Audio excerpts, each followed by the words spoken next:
This is Niceguy Eddie, and you're listening to In My Humble Opinion on Rainbow Radio. Last week, we had an author on named J.G. Daniel who wrote a book about his childhood surviving right-wing extremism. He was raised by some members of the John Birch Society, and he has since left that and has essentially lost his family in doing so. A couple weeks prior to that, actually going on about a month ago, I interviewed an author named John Kanicki, and he wrote a book called Beyond the Madness about his experiences with bipolar disorder, mental illness in general, and also some of the people that he had met. One of the themes that came out of both of these books that, and I discussed this both with John and with JG last week, was the idea of empathy, the idea of being self-aware, being aware of one's own place, and this includes when people talk about checking one's privilege, yes, being aware of that, and also being aware of one's own shortcomings as well as one's privileges. This is something that I think we all lack to some extent. We can all do a better job at. Some people a little bit worse than others. And I'm not going to hide my biases in a moment about who I think those people are. I want to talk a little bit about empathy, and it's a little bit different from sympathy. Sympathy is, you see that somebody has a point, you see some agreements with them, maybe you pity them or feel sorry for them in some way, or you simply agree that they should get something that they're looking for. Empathy is more about really feeling what someone else is feeling. Okay, it's about when there's an indignity, that you are not just angry that it happened, but you actually feel that it tears you up inside. It stays with you. This is a lot of times this is how I look at the world. When I hear about somebody losing health insurance or not being able to afford their medicine or being treated callously by a fellow human being, this is something that just tears me up inside. It is infuriating to me that there are people who live like this in the world, and I think it's very telling too. If you think back, I'm going to go on a little bit of a tangent here, but bear with me. If you think back to the Supreme Court hearings of, I believe it was Sonia Sotomayor. I don't think it was Elena Kagan. It was Sonia Sotomayor. One of the qualifications that President Obama said that she had and that he looked for in a judge was just that, empathy. Because let's face it, if you're passing judgment over somebody and the idea of your job is to minister justice, well, justice by definition requires empathy. It requires you to understand, to feel what the other person feels, to put yourself in their shoes.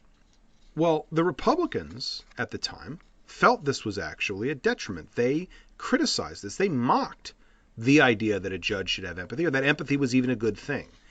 And if you've ever listened to the Rush Limbaugh program, the Bill O'Reilly program, Sean Hannity, Glenn Beck, etc., I think you would find that, yeah, these are not empathetic people. These are people who are indifferent to the sufferings and the indignities around them and others around them.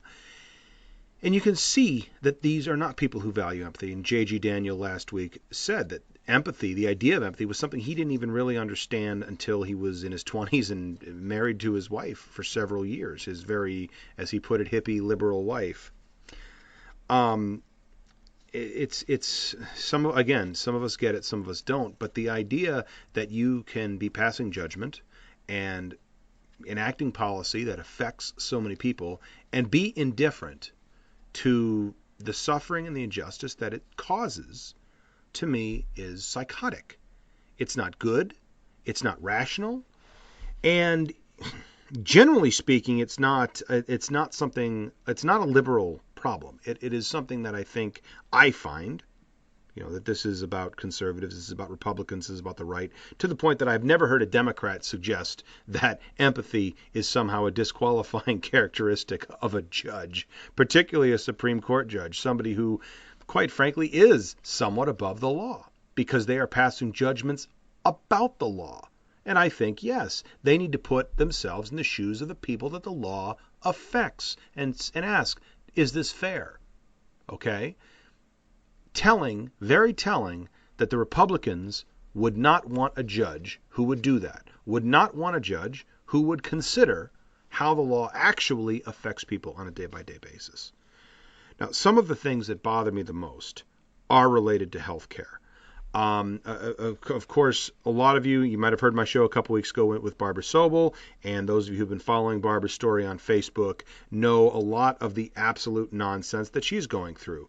Whether it was the terrible care at the hospital, the ridiculous bills that are coming due, the fact that she can't work but can't seem to get disability either. If she did get disability, it would be a fraction of her salary. Basic medical needs in order to live, in this country. And this isn't just Barbara. That's an example that I think everybody can be aware of. And I'm going to be talking to a gentleman from Germany in a couple of weeks that we'll have him on the show. I'll tease that on Facebook. That he's going to be telling me about the healthcare system in Germany. It's night and day. It's night and day. They actually want to help you. No questions asked. You come in, you're sick. They want to find out what's wrong. They want to run the right test. They want to get you the medicine. They want to put you on your way. But when you look at the hoops that Barbara had to jump through, and so many people, and you realize that prior to the Affordable Care Act, pre-existing conditions essentially meant that people couldn't afford life-saving medicines unless they were lucky enough to be, working for a company that just basically put you on the plan regardless, and a lot of times still had issues with that. When I read stories about people, transplant patients, this was one recently where I read about a liver transplant patient, and the company was changing her plan, and basically she was not going to be able to afford the medication that she needed in order to live. Now, in her case, the company did make an exception for that and made some provisions for that. But this is not something that anybody should have in their hands. And a dear friend of mine recently was telling me about her maternity leave being cut short. The company that she worked for threatened to retroactively cancel her and her newborn baby's insurance. Retroactively. Meaning that going back to the birth and the prenatal care, they wouldn't pay for that. I don't know if it's legal. I don't know if they could have done it. I don't know if they would have done it. But when I think about somebody having that kind of power over another person, when I think about an insurance company and a faceless person, now you want to talk about a lack of empathy. Insurance companies don't have empathy because it's a faceless person who does nothing but reject claims all day long. That's their job. Don't spend any money. Anybody who saw The Incredibles and sees InsurACare, you know what? There's a lot of truth to that. There really is. Insurance companies don't make money by writing checks. But the fact is, the reason that everybody hates insurance companies is because the only time you ever have a good experience with an insurance company is if the person you're talking to possesses empathy, cares about you, feels your pain, puts themselves in your shoes, and understands that most people are decent human beings. But, I don't know. I just when I see stories like this, it really bothers me. And the author that I'm talking to tonight has a similar story with this. Her story is about MS, and she's written a book. Well, let me introduce her. My guest tonight is Angie Groves. Her book, Inside My Head, Life with the MS Monster, came out late last year. Deals with her experience with MS and also with the folks in her life and the world that she deals with. Angie, welcome to the program. Thank you. Thanks for having me. So I want to talk about this a bit because one thing I want to say up front, this is very raw. This is very personal. This is not a clinical book. Yeah, this is, nowhere near. Yeah. Tell us a little bit about how this book came about and what people can expect to find in it. Well, when I was diagnosed back in 2000, I was married to my first husband, and my first daughter, she was only 2. And that would put me, I guess, at 27. I got diagnosed with this illness, and it was very traumatic. Sure. I mean, I thought I was this young mother, and I had all these plans and things I wanted to do with my life, and here I had this young kid, and it was horrible. The first year was just terrible. Right. To sum things up, I don't want to dwell on it too much, but I went through that period where I was like closer to God, and then I was like, now I'm not. Not to get too religious on people, because I mean I have religious friends and family members and so forth, but when you first get diagnosed with something like that, and I'm a control freak, so you can imagine what I was going through, because I'm like, wait a minute, I have a disease. Not only do I not know how it happened, but there's no way to get rid of it.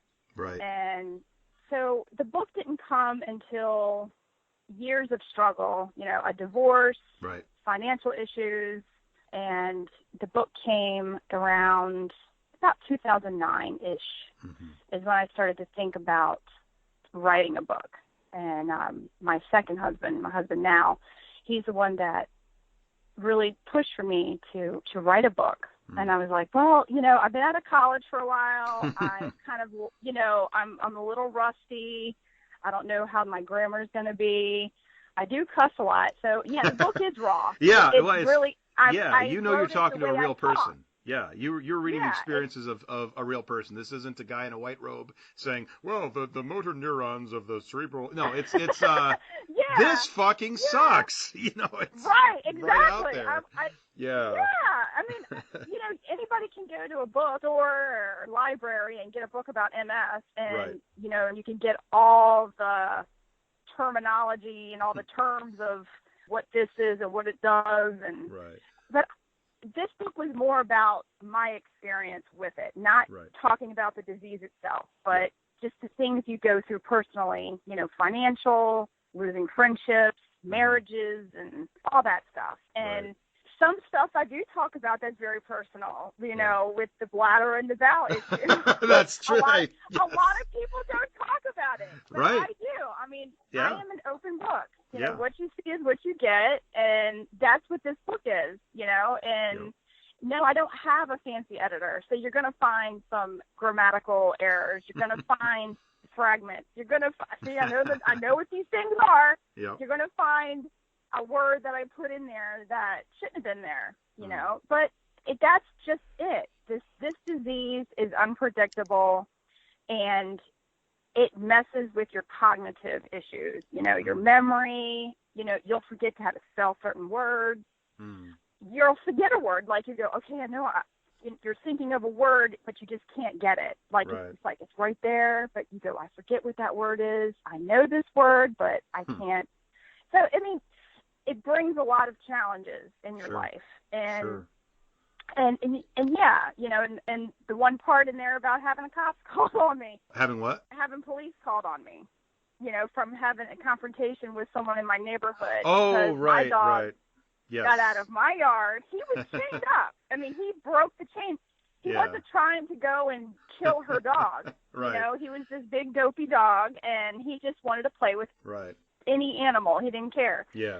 And so that was a whole thing. Yeah, and that was an incident that happened, as I recall, during a very sort of emotionally vulnerable time for you, where you were still coming to grips with the diagnosis and with a lot of stuff that was going on at the time, and it comes out in something that could have just been the easiest thing in the world, but at that moment in time, well, I mean, to draw upon somebody else's work, you didn't have the spoons for it. Right. Yeah. Right. Exactly. Yeah. I mean, it just when you get that kind of news, and then you start dealing with your everyday life. Right. It just seems like it exacerbates everything. Yeah. You know, because you're just so worried about, you know, how am I going to feel tomorrow? Right. Well, see, and some people, no doubt, will know somebody with MS or maybe have had experience with it themselves. What can you tell us about the disease? Not so much in a detailed clinical sense, but in the sense of how you experience it in the physical side of things. I mean, day by day, what does it mean for you? What does it mean for me? Yeah. Well, every day, fatigue is my big issue. Mm-hmm. I have to push myself every day. As soon as I get up, I'm already laying there like, I just don't want to move. And some people wake up and they can't move, you know, because MS is unpredictable. It can do whatever it wants. It doesn't care. It doesn't care what color you are. It doesn't care if you're a girl or a boy. Right. You know, this disease has no mercy. So it does what it wants. You know, when I was diagnosed, what made me go get checked out was optic neuritis. Woke up with a big blurred spot in my eye. And I was like, whoa. And I had ignored numbness and tingling. I was numb from the waist down at one point. Wow. And I ignored it. Yeah. Like, I just I can still walk, so I'm good. You know, you just kind of brush certain things off, and it's not until something affects, like, your vision or if you can't walk or talk, that's when you go, oh, wait, something's wrong here. And this was not, this was the furthest thing from your mind, at least at first, until you started looking into things. This wasn't even on your short list, as I recall, of possibilities. You think there was something wrong with your eyes? Right.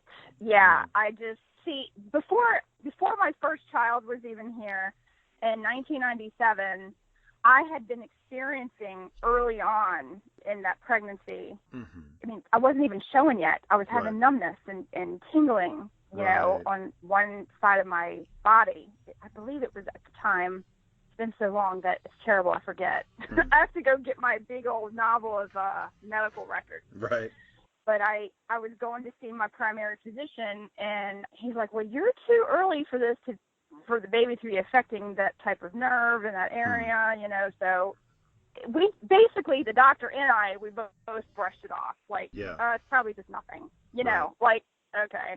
But as time went on, you know, this numbness and tingling stuff came, and even during the pregnancy, I would have blackouts. Not like where I'd fall out, but like I would get really lightheaded, and I'd have to like lower my head to my heart to just try to get the blood up there faster or something. Yeah. And I was having all these symptoms and didn't realize that it was MS that was causing all this stuff. But every day, my normal day, fatigue is the worst part for me. Mm-hmm. Now, I do have numbness and permanent damage in my extremities, like especially, you know, my right side is not the strongest. The left side, it's a little better, but they're both numb. Right. And when you say not the strongest, are you talking about a lack of physical strength, physical dexterity? How does that work? Yeah, it's like walking. I can only walk for so long. Mm-hmm. I become tired really easily. Right. Even spasticity sometimes, you know. It's a lot of stuff. I'm so used to living with it now that when you're asking me questions about it, it's hard for me to answer. Right. No, I mean, because it just becomes a part of you, like brushing your teeth every day, that you just, I've had a psychiatrist tell me years ago that I was in denial. I don't think I'm in denial. I just don't want to dwell on it. Right. You know, I know I have it. I'm living with it to the best of my ability. And it's your normal. I try to, and I want to feel normal. You know, I think anybody would, you know? Yeah. And I just don't, I'm not one of those suckers, sorry, you know, whoever's listening, but I don't want to, I'm not milking it for anything. I'm not trying to dwell on it. And I want to be positive, you know? Yeah, and that's a very important, well, one, that's a big distinction from, because you spend a lot of time talking about, the first couple of chapters talking about those early days after the diagnosis and that severe depression, severe, like as you put it, loss of control, because you talk about being a control freak and suddenly you are at the whim of this thing, which is random, which comes and goes, which flares up, which gets worse over time. All of these factors, and it's very different for different people. And that was another thing that you drove home, because one of the things, and it was funny because I had read another book by somebody with bipolar disorder. Very similar style, very similar purpose for putting the book out. And and empathy was one of the biggest themes for me for the takeaway. And one of the things you pointed out, first of all, it's not always immediately visible, and it's different for different people. So you could know somebody with MS who is barely affected by it, and you could know someone with MS who is immobile. Yes. And everybody in between. Yeah, and it's really it's MS is a, what is it that I say to people? It's fascinating to me because it sounds horrible to say that, but it's like fascinating because in a sense that one MRI could have a lesion and that person may not be able to walk at all. And then you have someone like me, I have a Christmas tree going on my MRI and I'm walking okay, I'm talking okay, but I have other symptoms that are not as visual, you know, like, you know, my balance is horrible, so I just look like I'm just always drinking, you know. You know, I would always say that to every, like, class in college. I would say the first day, I'd be like, you know, if you had a teacher that would be like, can we go around and introduce ourselves? You know, it's like, okay, is this kindergarten? But, like, and I would say, I'm Angie Groves, whatever. And I'm like, just so you know, I'm not coming to school drunk every day. I have MS. I would openly share that I have this disease. You know, I'm just that type because I'm not looking for sympathy or anything or like, oh, poor Angie. No, don't pour me nothing. No, don't. Yeah. just want to let them know that if they see me walking funny, right, exactly. that they know why. But there was, on the other side of that, on the other end of that spectrum, there was a particularly infuriating, to me anyway, because I've had similar experiences with my boys, because they're autistic, and autism is another one of those invisible disorders or diseases, if you will. And Absolutely. this was where somebody had left a nasty note on your car because you were parked in a handicap spot. Tell us a bit about that, because that, to me, I was angry at, like, the words on the page when I was reading that. That kind of thing is so infuriating me. But tell us a little bit about that. Yeah, tell us a little bit about that incident. Okay. That was a terrible day. Yeah. I was in fact, it was the time I had a rental car at the time.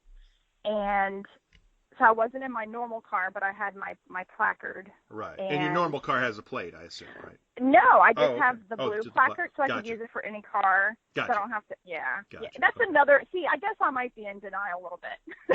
So, haven't taken that plunge yet for the full-blown plate. We're just going to go with the temporary. I just I just haven't gotten to that step yet. I'm not ready to do that yet. So, but back to that day, it was a biology class, and it was a class on the other side of the campus, and once a week type deal. And so I parked, put my placard up, went in class, and then we always had break because it was a long class. Mm-hmm. And I went out. This is when I smoked at the time. I don't anymore. That's good. Went outside to have a cigarette, and I was like, "What is that?" Like, because I could see. I'm like, what is that? I see something on the windshield. So I go over there and I'm looking, and I was like, that's a note or something. So I grabbed this note and I'm reading it. And I was like, my mouth dropped. I was like, are you fucking kidding me? Right. Like, whoever wrote that note didn't have the balls to say it to my face. Yeah. Because they obviously waited for me to, like, park and get out and go in. Yeah. Okay, they saw me, right? And so I'm like, go on, we're coward, right? Yeah. Well, and so people, and without spoiling too much of the book, just so people get the gist of it, this was a note that was suggesting what exactly? Saying that obviously I was not handicapped, that I looked just fine, and that I should be ashamed of myself for parking in the handicap when I'm not handicapped. Right. This person didn't even know who I was. Oh, I was furious. It's all the people in my class were pissed. Like, this one girl was like, I want to find who this is and beat their ass. Yeah, I mean, that's just one of those moments where you kind of go comic book in your mind. You're just like, I'm going to slash the tires and break the windows. I'm like, it was... Yes, it was so upsetting. The lack of empathy, as if somebody else somehow has the authority to judge that from 50 yards away, or whatever, seeing somebody one time. Because, and this is... it happens to people all the time. Yeah. And it just makes me so mad. Right. That's the kind of stuff that really, like, makes my blood boil, you know? Right. Well, you know what? I'm sure that karma will find that person inadvertently parked in a handicapped spot someday, and she'll get like a $200 ticket for it. So hopefully. Seriously, I hope so. God. Oh man, it was like people just, and I'm not a saint. I know when I was younger, I was accused of doing the same thing, not putting a note on someone's car, but placing judgment on someone just based off their looks. Sure, I think we all have at some point. I mean, and you just hope that when you actually get out into the world a little bit, and one hopes that as you get to adulthood, you learn a few things. And one of the things you should learn is maybe you don't know everything about everybody. You don't, right? Exactly. I mean, there's people that have heart conditions and they look perfectly fine, but they need to be in handicap because they probably can't walk more than like 100 feet or 200 feet or whatever. Exactly. So I mean, maybe this is my karma for like placing judgment. Maybe I'm getting a taste of my own I think that's a little bit harsh, but I mean, I never said anything to anybody's face or like left notes or anything, but God. I mean, I'm like, you might have said in your head, like, Sure. that person really sick? Like, you know, like. Oh, I think everybody has thought that at some point. And I mean, when it comes down to like like again, my boys are autistic, but nobody knows that when they're having a temper tantrum in the supermarket, or when we get on the plane early, or something like that, and we get the dirty looks. And I know what they're thinking, and I can't, like, you have to hold back. You can't just. You don't want to cause a scene, because the whole point was to get the boys on the plane before without them melting down. So exactly. So you gotta hold your tongue. But yeah, I mean, I could relate to that. And then of course you also think about those times in your life where, yeah, definitely, I think everybody has at some point fallen into that trap. Point, yeah. Now, what do you? But yeah. So nowadays though, and again, you talk about the you don't look sick theme. Right. And how do you? Right. How do you? Well, or do you? How do you keep it together when you have to explain that to the millionth person that week that says something like that? I know what you mean.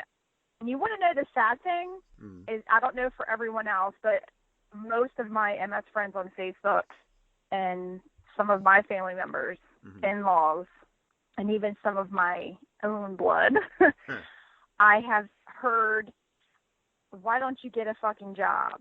Because I talk about financial stress, and we all know with the, we all know what's going on with the economy. It's not like it's everyone's fault.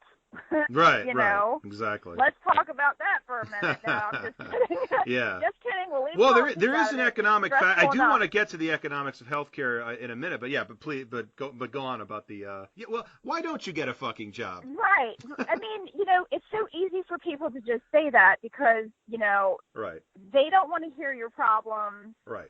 They just want to worry about what's going on in their life. They don't care about what's going on in yours.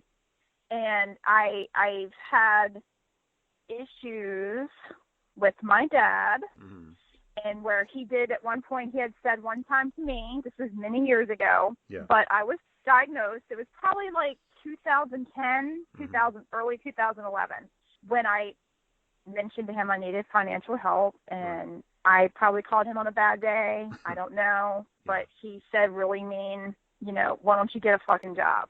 Right. And I was like, wow. Yeah. Like, shouldn't a kid be able to go to their father or their mother and be like, I need help, and not get a guilt trip or a lecture or... Oh, I don't know why. I think that, well, I'm going to say this, as somebody who's also occasionally had to ask for help at once. One, it's like the hardest thing in the world, but two, man, no, you're going to get a guilt trip and a lecture, unfortunately. I think that's in the parent's job description. But that being said, though, there are barriers here, and there are issues, for example, with you. I mean, people take for granted when we talk about white privilege, we talk about male privilege, but people take able-bodied privilege for granted as well.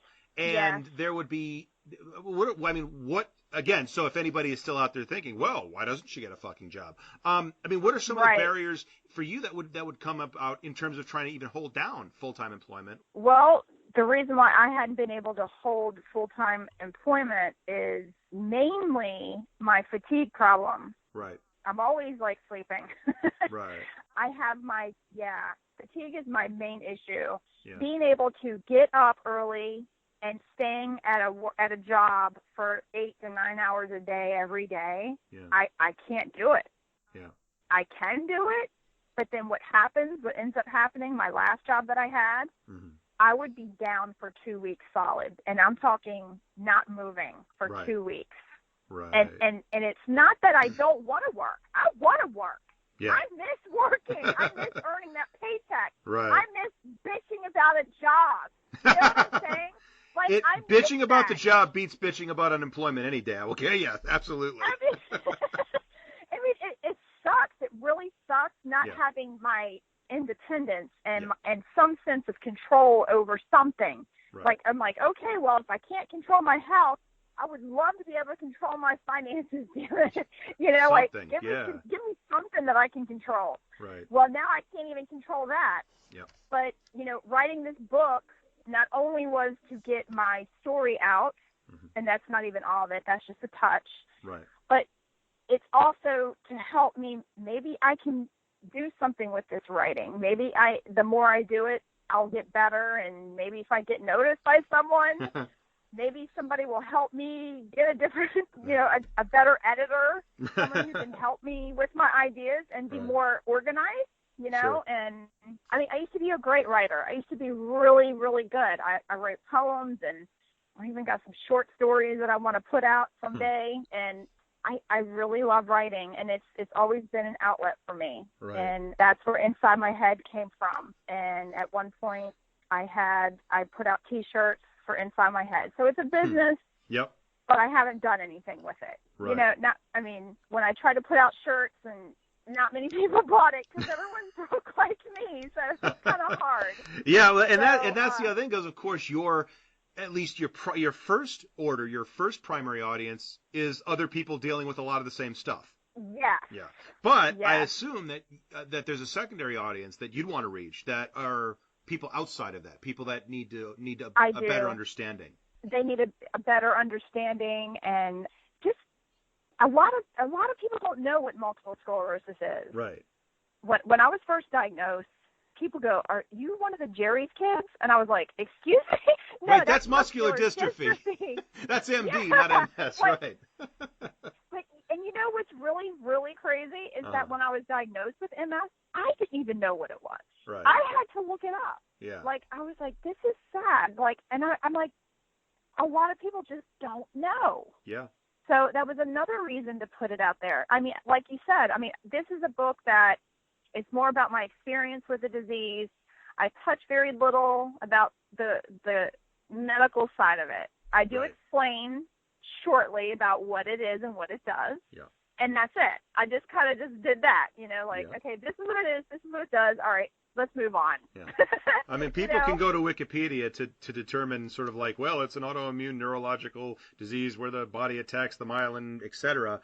But that's not going to tell them, okay, and by the way, here's why you won't be able to hold down a regular job, because if you work for 8 hours one day, you're going to be on your back for 2 weeks. You're not going to get that from. It's awful. Yeah. And some people it's worse. Some people and I've lost a lot of friends to MS too. Like in the past 3 years or so, I've lost a lot of them. But a lot of them, see, I have relapse remitting, which is the most common one. Right. Okay. It's like 85% of people who have MS have the relapse remitting. And what does that mean? It means your exacerbations, like your episodes, your attacks, when your immune system decides that the myelin, the coating on the nerves, is foreign and it needs to attack it. Right. It's like weird. It's like, wow, okay. My immune system is so strong it wants to attack itself, attack my nerves, my own body. Great. But it's a slow disease anyway. Yeah. But with relapse remitting, it means that you recover from your exacerbation. Right.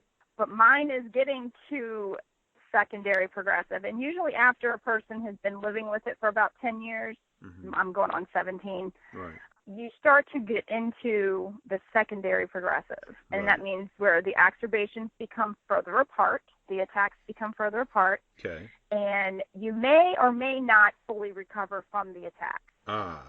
Okay. Okay. And then, and if you don't recover, then that's permanent damage. Right. That's been done to that nerve. Right. And when that's going on, what is it like to experience that when that's actually happening? I mean, how will you know, for example, that you are in an episode or an attack? Well, it depends what it is. It could be something with your bladder. It could be something with your bowels. It could be your vision. So optic neuritis is the easiest one that something's going on, is when you got the blurred spot because it's attacking your optic nerve. Oh, okay. So in other words, you'll have blurred vision, and then in theory, based on where you are now, it comes back afterwards. But then at some point, it may not. Oh, yeah. But at some point in the future, it may not. Right. Okay. Yeah. So, yeah, I've had optic neuritis a couple times. So, I mean, and if I were to do a visual field test right now, you would still see where my immune had been attacking the optic nerve, because there's going to be scars there. Right. And that's what multiple sclerosis is multiple scars, because every time your immune system attacks that myelin on the nerve, it's going to leave a scar. It's eating away that coating. And then what can happen is if it keeps attacking that same spot and it severs it cuts through, then that's permanent. It's done. You know, it sounds real. It is scary. Yeah, well, I mean, I'm not gonna lie. Right. You know, I just wish the heck they would figure out what the hell causes it. I mean, who knows? It's probably multiple things. Environment. It could be a virus. I mean, they don't really know. Right. And one of the things you talk about too is the lack of treatment, or the lack of, shall we say, really good treatment. It sounds like in some cases the treatment can be as bad as the condition. Right. There's a lot of drugs out there now. When I was first diagnosed, there was only like Avonex, Betaseron, Copaxone, and there was only like 4 drugs or so at the time. There was no pill version. There was no intravenous stuff. Steroids is, a lot of MS people do the steroids, Solomedrol or the but steroids gets rid of inflammation because, as we know as MSers, that, well, inflammation is not good for the human body, period, for anyone, whether you have MS or not. Inflammation of any kind is bad. Arthritis and all that. It's just really bad. And the inflammation causes your immune system to go crazy. Like, okay, something's going on. I need to fix something. You know? Yeah. So I had to do a treatment recently because I could tell that I was having an episode. My balance was a little more off than norm, and I could just, you know, and my toes were feeling like they were burning, you know, those kind of things like that. I'm like, okay, if I've been under a lot of stress, which I'm always under stress. I was going to say, I've read your book. Yeah, I mean, some stress is good, but you know, but continuously, like, being under stress, it's not good for people with MS. It's not good for anybody. No. But it's really, you know. Yeah. So the Solomedrol gets rid of inflammation. So that's just to help us to bounce back, you know, to help us to have less scarring or less damage, try to help get rid of some of that inflammation. Right. But there's the interferons, the shots.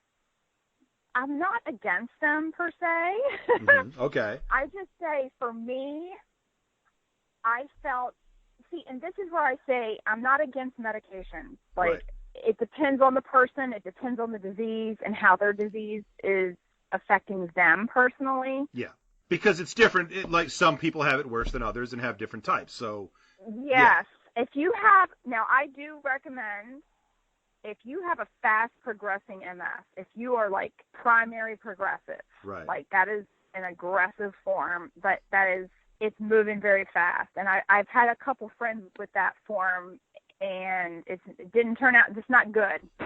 Right. Not laughing as in like, ha ha. Like, that's like a stress laugh. Like, but I really recommend someone who has a fast progressing one to be on something to slow it down a little bit. Right. Because I just feel that, I don't know. I can't really say that they should or should. It should depend on them. You're not giving, but it's going to depend on. I'm not giving advice. Because you're managing. Saying, like, if it were me. You're managing symptoms and progression versus what? What is the other side of the medication? The downside. Well, you know, one thing that they can guarantee is it will fuck your liver up. Like, you got to decide, and it's not just your liver. Like, it can affect your sugar levels, like your blood sugar. Right. Just like steroids. There's steroids, the stuff that's in there with the steroids is nothing but sugar. And we all know sugar is what? Toxic. I mean, at some point, yeah. So, I mean, it's just, I feel like it's a double-edged sword. Right. You're damned if you do it, and you're damned if you don't, you know. So I say go with your gut instinct. You listen to your body and go with it, because whatever that voice in your head is telling you to do, you need to do it. Yeah. And mine says, you know what, Angie? The medicines are good for some people, but just not for you. And that's how I felt, because when I was taking the medication, and I've tried Avonex, I've been on Betaseron, Copaxone, Xavia, I've been on a lot, and Tecfidera. I mean, and I'm not saying they're bad drugs. Right. I'm not knocking them down, because they're good for some people, just not good for me. Right. And I felt worse when I was taking them. Interesting. And there's actually a study, I think, being done with the interferons, where they say there are some people like me that they do worse by taking them. Right. You I know? mean, everybody is different. I mean, that's, Everybody there's is always different. Like, you know what I'm saying? Like, you can't just come out with one drug and be like, okay, this is for MS and it's, you know, it's for everybody. Nope, it doesn't work that way. I wish. Yeah, and it's ironic that we were talking. We were actually going to originally do this about a week ago, and then so we rescheduled it this week. And in the last 2 weeks, so leading up to our original scheduled time, and then in the week in between, whenever I'm watching something on YouTube, ironically, the Gilenya, the ad for Gilenya, the new MS drug, I guess if it's new, that's been the one that's popping up over and over for me when I play a YouTube video, and it's like, boom, hey, relapsing MS, and they go through and that's the ad I've been seeing. I mean, again, not to turn this into a drug commercial. I was curious if you had any experience with that one. Yeah, no, like I said, I've only done this is how out of touch with the new drugs that are coming out that I am, because once I decided that I wasn't going to take any more MS medication, I just kind of stayed out of the loop but when I am looking through like one of my MS magazines and I see an advertisement for a new drug and I'm just like, come the fuck on. Are you kidding me? Like, because when I was diagnosed in 2000, you know, we would hear, oh, the oral pill for MS drugs is going to come out. It was not until many years after that. And I'm like, because you don't want to keep giving yourself a shot. It was like painful and, you know, and just annoying. And I'm like, ugh. So we all know that money is in treating. We all know this. Like, everybody knows, you know, and I'm not saying that all drugs are bad. No, they're not. There are some drugs that people need to keep themselves alive, you know, high blood pressure, high cholesterol, thyroid medicines, and whatever medicine. But I'm getting off track again because I guess I'm just, my brain, too much info in there, and I can't get it out. Like, yeah. And you mentioned the economics of it, and I think there is definitely something to be said that the money is in the treatment, and it does. Yeah. Without getting too far into the conspiracy rabbit hole, you do wonder you know, can we cure anything? Is it even possible to cure anything? Because it seems like treatment is the first strategy. But there's some key points here to the economics of this. Is that the drugs are not free, the drugs are not cheap necessarily, and this is being coupled with in a group of people where job loss and full-time permanent employment is an issue. And then, of course, now, and this is the really scary thing, I think, in my mind for so many people, is that pre-existing conditions may now come back. And that's another thing. And I had to deal with that. Yeah. And it's horrible. Yeah. And you were not, and to be clear, you were not exactly a big fan of the Affordable Care Act. Overall, I mean, you weren't exactly singing its praises in the book. So this isn't about you cheerleading for this, but that was a big deal, though, to not have to deal with the pre-existing condition. Well, the reason, and I'm not ashamed to say it, but the reason I voted for Obama was because I thought that now I know the Affordable Care Act had helped millions of people. Right. I see that. Yeah. And that is great. Right. But it didn't help me. Really? I mean, there's a lot of people I know that I'm not a Republican and I'm no longer a Democrat. a lot of that going around. Yeah. I mean, I'm not against the Affordable Care Act. I just don't like everything that's in it.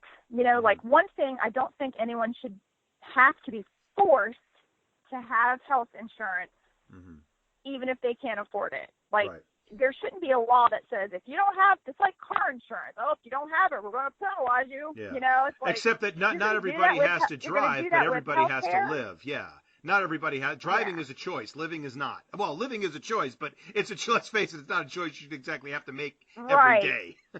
Right. Yeah. So where does, I guess, with the loss of that, I mean, what is the feeling in the MS community right now? That's got to be a scary proposition. I mean, anyone who's sick, I think about all these people that have any type of illness. Right. Diabetes, muscular dystrophy, you know, everything. People with ALS. I mean, just anything. Right. You know, we're scared because now we're going to be penalized for being sick. Right. It's not our fault that we're sick. Yep. You know, and no one should be. It's like Bernie said. I'm sorry, but healthcare should be a right for people. It's the moral thing to do. Did you hear that, Joseph Keith? No, I'm just. No, oh, he was just just a jackass I was arguing with on Facebook a couple nights ago. Oh, see, no one says that Bernie was perfect. I mean, but he's pretty close to, in my book. This is my opinion. He is very close to being a saint in my book because he is a very caring person. He's not thinking about money. Right. Okay. Right. And I think the people in this country got scared of him because of what the media was saying. Mm-hmm. The big elite-owned media, and that's why I love these independent shows because we need people spilling out the truth and saying it like it is. Yeah. Yeah. I can't listen to Fox or CNN anymore. I'm done with those days. Yep. It's like I was just listening to Jimmy Dore tonight. I love him. He is so funny. But people shouldn't have to worry. I mean, life is hard enough as it is. Right. But if we have to add medical debt and school debt, I mean, life is hard enough as it is. Yeah. And these are things when you talk about school debt is another one because we want people to go to school. We want an educated society. Yeah. You and want yet, people to yes. Did you know that less people want to become doctors and less people want to become nurses, and we need them. Right. And this was going on like in 2006 back in college, and we were hearing stuff then that it's scary. A lot of people don't want to become doctors and nurses anymore because also, what is this country famous for doing? Every time we turn around, it's something that Trump likes to do. I'm going to sue you. Yep. Okay? Exactly. Like, that is, people don't want to become nurses and doctors and stuff anymore because they're terrified they're going to get sued. Yep. Because you just don't know. Like, and so much and so much of that, and this is healthcare is something that I used to think about a lot and try to figure out policy wise. That's something that if you didn't have to worry about medical expense overall, I mean, we would sue each other a lot less because, like, I have a coworker. He slipped and fell at a gas station. They didn't take care of the ice. And, okay, he has insurance. He broke his arm. But it's still, deductible was still like $1,000. He's going, okay, I just want that. Yeah, like, that should not have cost me money. It should not, like, he's not saying, I don't care about pain and suffering. I'm not trying to soak them for all they're worth.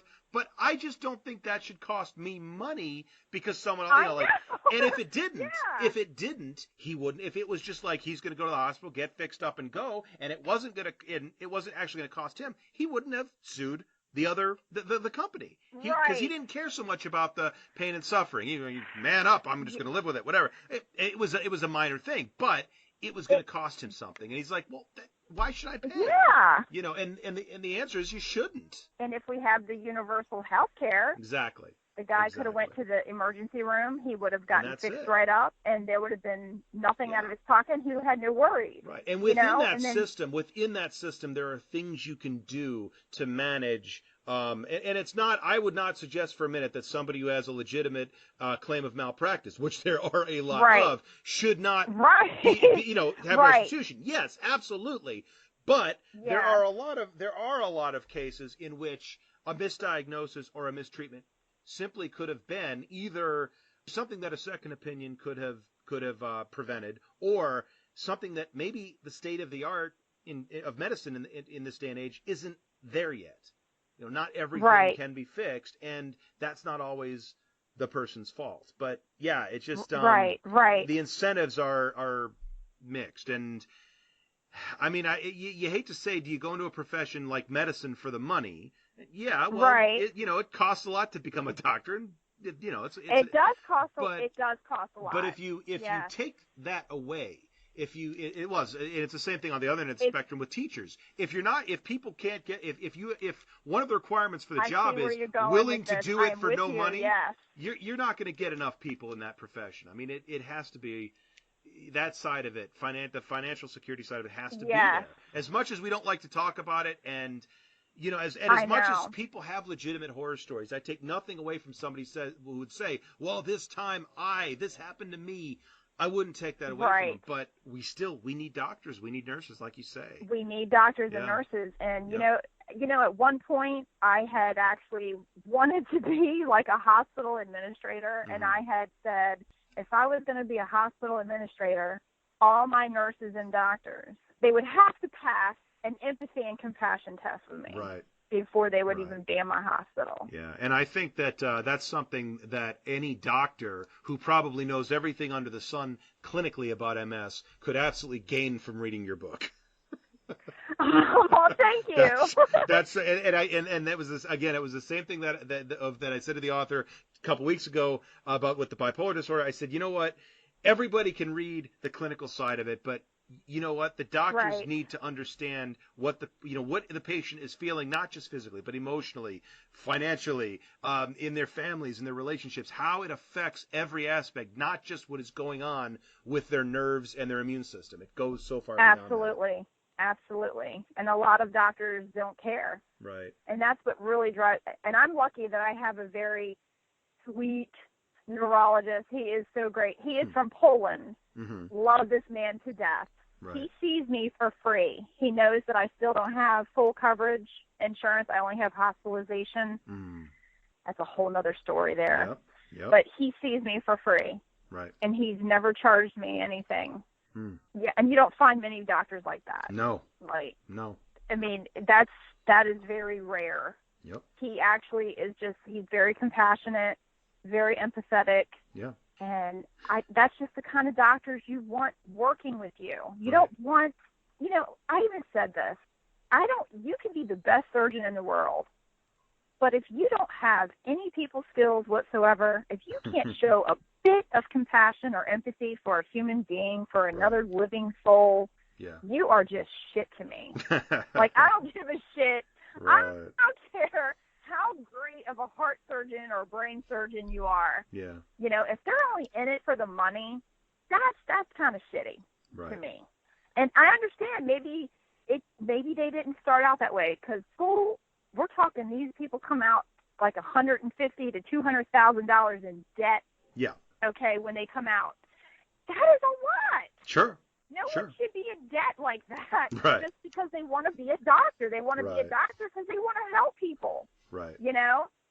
And it probably turns into a money thing because they're thinking, oh, God, I got this $200,000 loan. Yeah. I got to get this paid down, and it becomes a money-making thing for them. But maybe if that was out of the picture, maybe if they didn't have that bill.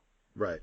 They can come out of school feeling good and positive and not worried so much about the money part of it. Well, you hit on something right there, because if you think about that, so the idea of proposing free medical school seems absurd. Okay, like that would be laughed off the stage. Yeah. But okay, doctors come out with less debt or no debt, let's say, and in fact maybe even made a little bit of money and came out ahead when they came out of school. They therefore don't need the same kinds of salaries. Healthcare costs come down. Better for everybody, and you have more doctors in society. So it seems like we know the cost of everything and the value of nothing. It seems when it comes to these things. I know. I mean, I just feel like I love America. I love our country, but it can be so much better. And it hasn't been working for people for a very long time. No, and we've got to change that. Well, you don't think we're about to make America great then? I take it. Oh God, I don't know what that man's going to do. And the lady he has chosen for the Department of Education, that's terrifying too. I don't think I will ever be more disappointed in the system as if Betsy DeVos becomes the Secretary of Education. Spoiler: Betsy DeVos is now the Secretary of Education. I've never seen a cabinet pick so profoundly unqualified. I was watching some of her hearings today. It's insane. And speaking of neurologists with no human empathy, I'm Ben Carson for oh God. I know.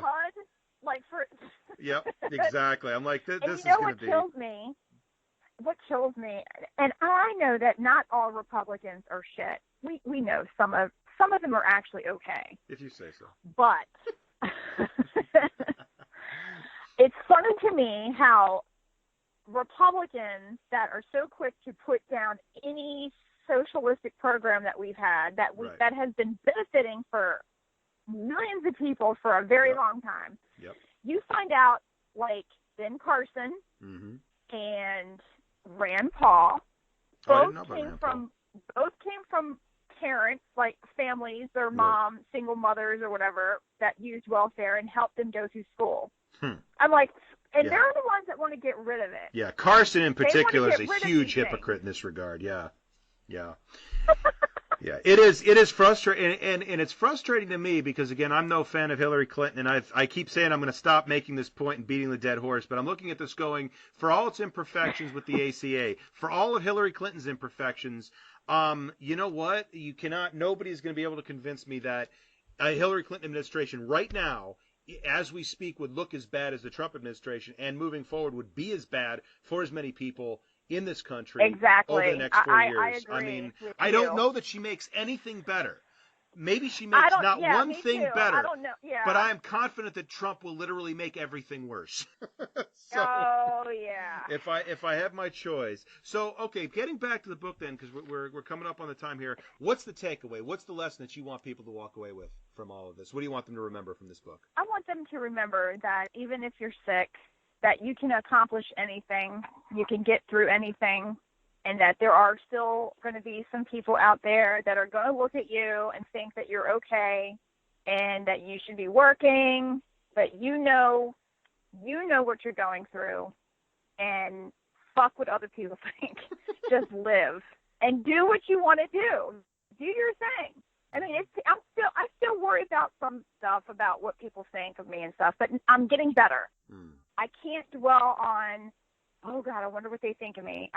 Do they think I'm a dumbass? Do they think I'm a bitch because, I flip-flopped on this or whatever? Right. No, I mean, you just have to just live your life as positive as you can and surround yourself with other people who are supportive of you. Anybody who gives you a hard time, they're not worth keeping in your life. And it doesn't matter whether it's family or a friend. I mean, if they're not supportive and if they can't be helpful to you and support you in whatever it is that you do, just move on, and write like me. I have to write. Writing is my outlet. Facebook is another outlet. And that's all I can say, and always be educated on whatever illness that you have. Always try to be 2 steps of the doc, because I've actually taught my doctors some stuff too. I'm shocked. They don't know everything. Absolutely. Absolutely not. Angie Groves, thanks so much for coming on the program. Really appreciate you giving me some of your time. Thank you so much for having me. I appreciate it. I want to thank Angie again for coming on the program. Really appreciate her sharing some of her time with me. The book is called Inside My Head, My Life with Multiple Sclerosis, Things I Just Have to Say Out Loud by Angela Groves. You can find it on Amazon. Highly recommend the read. Definitely the kind of thing that I think more people need to read. People, as I've said several times, can get an understanding of the clinical side of it, but so often what is missed in these stories is the human element, understanding what it means day to day from a real human being, and that is that empathy that unfortunately is so lacking, and I think has taken a huge hit and will continue to take a huge hit in the next couple of years to come. Hopefully there's a swing back after that, and we'll understand exactly what we are losing and have lost as a society with regards to that. As always, if you have any questions or comments about anything you've heard here tonight or suggestions for future shows, guests, or topics, please feel free to email me at niceguy9418@usa.com. You can friend me on Facebook at Eddie Cabot, like my page Niceguy Eddie. Leave a comment on my blog at eddiecabot.blogspot.com. Follow me on Twitter at NiceGuyEddieCab. Hit me up on Tumblr at NiceGuyEddieCabot. And if you'd like to support IMHO, Rainbow Radio, and the content creators that we have on, such as Angela Groves, please visit my Patreon at Niceguy Eddie. And while you're in a giving mood, go on over to pages.giveforward.com and look up Barbara Sobel's 9/11 related illnesses fundraiser, and please give generously to that as well. Thank you for listening. Hope you enjoy the rest of your evening, and keep it tuned to Rainbow Radio.